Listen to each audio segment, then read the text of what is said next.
Hello everyone, this is Ms. Gutsell speaking, and in this video we are going to review how to use icon set number 4 in the Google Docs series. With that being said, let's begin.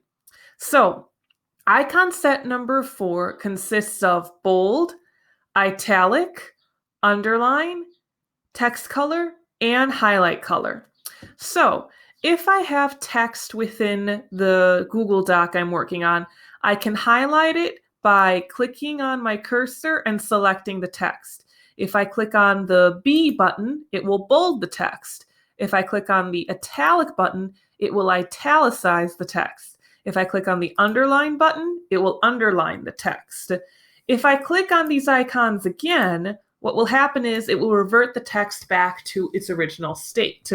Now let's say my cursor is after the word and I want the words after it to be bolded.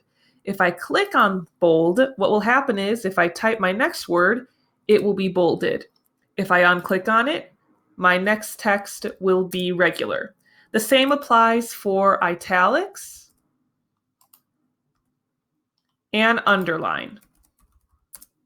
So as can be seen, the text can be altered within the Google Doc in this fashion. Now, I'm going to take all of my text and I'm just going to revert it back to its original state because I want to show what happens with this part of icon set number 4, the text color.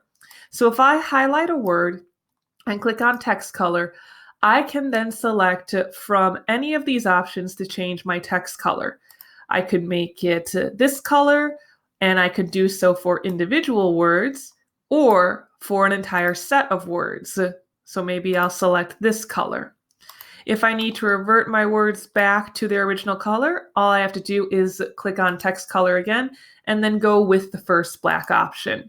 There is also the option to select custom colors, where if I click on that option, I can then play with the options here to make a more unique color. But in general, when working with these particular sections, working with the pre-selected colors here will be useful for most projects. Last but not least, we have text highlight or highlight color. So if I highlight my text, I can then select a color to highlight it in, and it looks like that the text has been highlighted. To undo this highlight, I can select the text again and click on none. And so that is how icon set number 4 works within Google Docs. Thank you for watching, and I hope this video helped you grow in your knowledge of technology.